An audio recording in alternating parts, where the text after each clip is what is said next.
कहते हैं ना, चलते चलते यूं ही कोई मिल गया था। तो अभी चलते चलते हमें कौन मिला? ये हमारे वर्तमान एओए के सदस्य रक्तमणि जी। ये काफी जुझारू हैं और इस वर्तमान एओए में होते हुए भी सत्ता में नहीं थे। मैं बता दूं, सत्ता में नहीं थे। तो फिर उसके बावजूद भी इन्होंने अच्छे विपक्ष की भूमिका निभाई और इन्होंने अपनी बातों को जोरदार वजन के साथ उठाया। तो अब मैं जानना चाहूंगा, इस बार इनकी योजना क्या है चुनाव में मुद्दों को लेके, और इनकी वास्तविक मुद्दे क्या हैं, जनता को कैसे राहत दिलाने वाले हैं? रक्तमणि जी। देखिए भैया, जैसा कि आप जानते हैं कि वर्तमान में हमें एओए सदस्य होते भी हमें कोई महत्व नहीं दिया गया। बिल्कुल। उसके बाद भी हमने इनको मजबूर किया जीबीएम कराने के लिए, जो कि जीबीएम नहीं करते थे। फाइनेंशियल डिस्क्लोजर जो भी है, ये लोग फाइनेंशियल डिस्क्लोज नहीं करते थे। वो भी थोड़ा बहुत तो अभी लिपापोती करके कर रहे हैं। वो भी मेरे डीआर को कंप्लेन करने के बाद इनको नोटिस डीआर दिया, उसके बाद इन्होंने करना शुरू किया। अब आप देखते हैं इनके पास तो पारदर्शिता पूरा खत्म ही है। देखिए, हमारा ये सब तो जो पहले वो तो है, लेकिन हमारा आने वाला एओए में हमारा योजना क्या है? हमारा पहला योजना है कि जो आप 1 रुपया दे रहे हैं उसका पूरा पारदर्शिता रहेगा।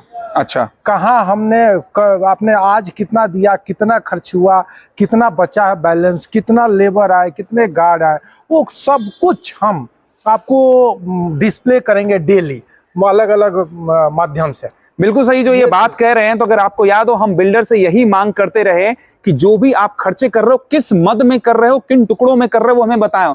जो बिल्डर हमें नहीं बताता था, तो रक्तमणि जी उसी की बात कर रहे हैं। इसके अलावा हमारा है कि मेंटेनेंस जो 18% इन लोगों ने बढ़ा दिया, जो ₹2.55 कर दिया 216 से। बिल्डर भी तो 216 में चलाता था ना जी। हम उसको रिड्यूस करके हम 216 लाएंगे और 216 में ही सोसाइटी अच्छे से चलाएंगे। ये तो बहुत ही बड़ी राहत है। आप सोचिए, लगभग 18% का आपको रिडक्शन मिल रहा है। जैसे मैं 1440 स्क्वायर फीट का हूं, मुझे लगभग 700 रुपए स्क्वायर फीट पर मंथ की बचत होने वाली है।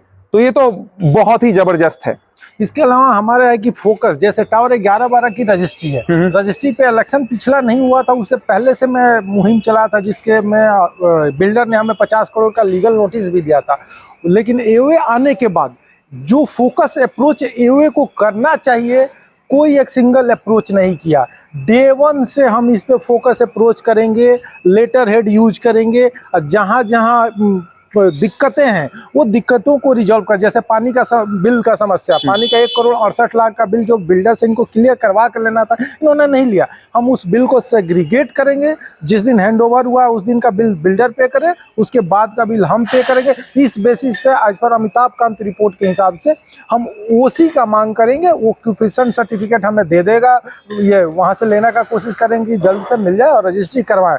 सीसी भले सब लोग मिल के लें, सीसी बाद में, लेकिन हमारी रजिस्ट्री टावर 11-12 की जल्द से जल्द हो, इस पर हमारा फोकस अप्रोच। बिल्कुल, आपने देखा इन्होंने कितनी सफाई से मुद्दों को रखा और हमें लगता है कि हम इनसे उम्मीद कर सकते हैं।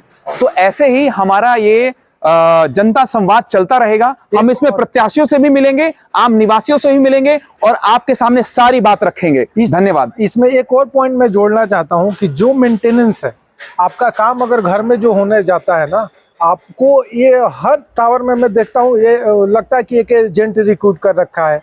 कोई भी बंदा मेंटेनेंस को फोन करता है तो काम नहीं होता है, वो टावर का में ग्रुप में डालता है, एजेंट बोलता है कि हाँ हम कराता, लगता है कि वो एहसान कर रहा है।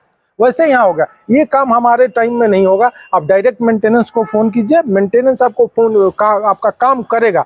अगर नहीं करेगा, हमारे पास अगर उसका प्रॉब्लम आता है तो हम एक्शन लेंगे उसके अगेंस्ट में, ना कि हम एजेंट रिक्रूट करके एजेंट वाला काम कराएंगे।